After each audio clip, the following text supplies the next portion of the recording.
Hello Mattis, and hello everyone! This is going to be another replay analysis of a student of mine. This is Mattis, or Mad Ice, or Mad Dice? I don't know. Either one of those is a pretty cool name. But either way, this is for you Mattis, this is, and to everyone else, this is a replay analysis I'm doing for a student. But again, I asked him if you mind if I made a video and posted on my channel. He was cool enough to let me do that, so all of you are going to get to learn alongside my student, Mattis. So, yeah, like I said, I have no idea how to pronounce your name. Either way, it's pretty cool. Is it like Mothers Against Drunk Driving Ice? I don't know. Mad? Whatever. Anyway, okay, so here we are. You are the Protoss player. We're on Steps of War. So obviously, Steps of War, super close positions. So anytime you're playing, you always have to have in mind that your opponent, either you're going to go for a very fast attack of some kind, or likely your opponent's going to go for a fast attack sometime. So scouting becomes really important on a small map like this. On a larger map, you can see an attack coming and you can adjust accordingly before the attack actually arrives, but on a map with a rush distance this short, it becomes really hard to react to that. So it's even more important to have better preemptive scouting, so you know what they're doing long before that attack comes out. I'm not going to really talk much about your initial build order because it's really just, it's good, it's solid. You definitely have the grasp of that, so I'm not going to bother with any of that. Although there are some things later on that I would certainly adjust. Okay, so you're coming in here and what are you seeing? You're seeing a barracks and a refinery. So you know it's not a fast expansion coming up. You're going to see probably a tech lab here. So very reasonable to assume maybe you'll be seeing some marauders or something early. On a map like this, if you can get marauders to a Protoss's base before he has much more than a sentry out, or sorry, not a sentry, a stalker out, it can be very scary because marauders kill stalkers without too much trouble. So what he's doing, I'm sure you saw this, you saw the barracks is making something, so this is really common. The barracks is making something and then he throws down his tech lab or reactor or whatever he wants as soon as he's chased your scout out. Now one thing to note with this scout is if there is just one marine here, say if he positions his marine at the ramp like right here, if you run one scout straight by him and he does not micro his marine at all, you can actually get past him. So that's always something that's worthwhile to try. At least poke that probe up into the ramp. In this case you could just run straight by him, no problem. But at least poke the probe up a little bit into the ramp. See if there's one marine there, you can just run straight past him and see what a lot of his tech is.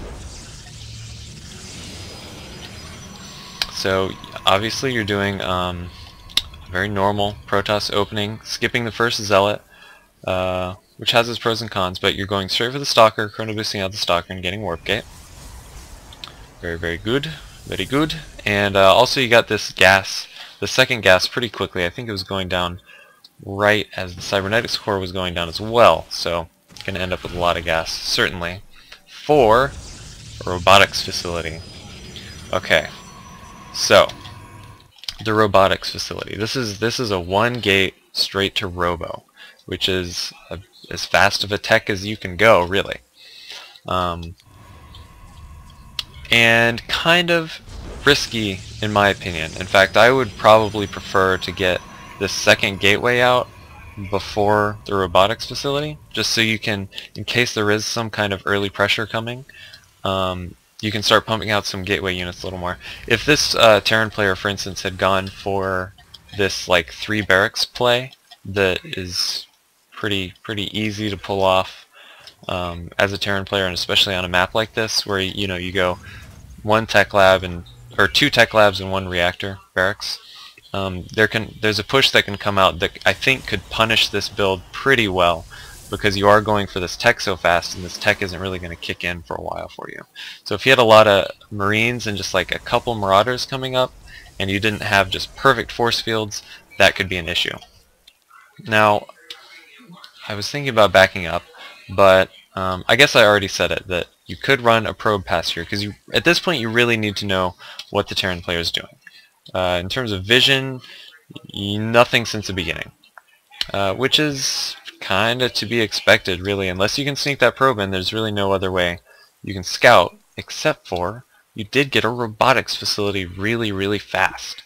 And I'd say anytime you're going for a robotics facility this fast, get an observer out first, because you really need to know what the other player is doing in order for this build to be safe.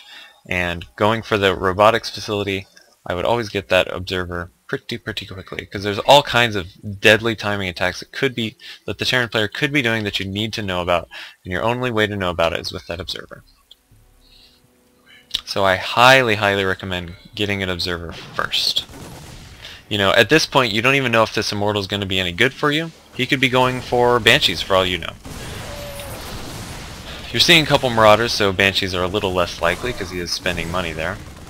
I really like this micro. It's a great force field. Yeah, this engagement was just overall very good. Oh, almost saved the sentry. Almost. But yeah. That was not a particularly strong timing attack by the Terran, because he wasn't actually planning on using this reactor barracks. I think if he had sat on that reactor and pumped out several rounds of Marines, and then maybe added stim in there somewhere, that could have actually been a really deadly attack. Could have been a game-ending attack. But instead he's going for Hellions. And this is something that you could be scouting right now. You know, even if you don't go for the observer first, I would certainly say if you're going to go for an expansion, you need to know what the other player's doing. Need to know. So observer first, maybe second, and if you're going to go for an expansion, always scout before you expand.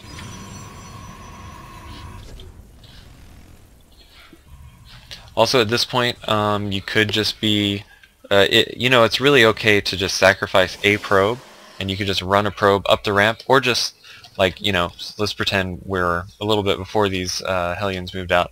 Just sit a probe right here, right outside of his ramp, you know, somewhere around here. That way if an attack's coming out, you always know it's coming out, and you have a little bit of time to prepare.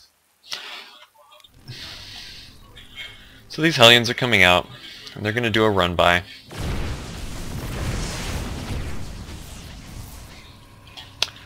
Clearly not, you know, not a great thing for you. And so the question is, how do I run my probes efficiently? And you do a decent job of running your probes. You really don't lose very many. One thing I would certainly avoid doing is don't go back to a mineral patch like this with Hellions still alive, because they could actually just get, you know, 3 shots on this little cluster and kill every single one of your probes. So that could have been really bad. The other thing is, I'm just going to back up real quick. Let's back up a little bit more. If these Hellions are coming in, try to get your probes near your army. So I think a good escape route for your probes would be to pull them all this way, and then pull them around here towards your army, so that if they're going to chase your probes, they're also going to have to come towards your army. Because the way you pulled your probes here, the Hellions are still running away from your army while your probes are running. And so if you run your probes to your army, that can help a lot. A lot harder to harass if the entire army is chasing after you. So again, this is another time you'd want to be scouting. So in terms of takeaways for this game, faster observer is one of the biggest things that I can recommend to you. Also, your gas is really high. Gas is around 600, and basically make a decision here. Either decide that you want to focus a lot more on things like sentries that you can just jam out of your warp gates, and you know, they're really light on minerals but cost a lot of gas, so you can afford to spend all this gas. So either do that or choose to pull some guys off of gas if you have this much, because it's too much gas. You don't need it. Especially when you're expanding here, if that gas had been converted to minerals, then you could have several more warp gates up, something like that. By the way, I'm gonna come back to these warp gates in a little bit. Right now you're on 3 warp gates, and a robotics facility on 2 bases. Second base is just now coming up. So this is why that observer was so important. If you'd had an observer, you would have been able to see a factory with a tech lab, and clearly that means he's going for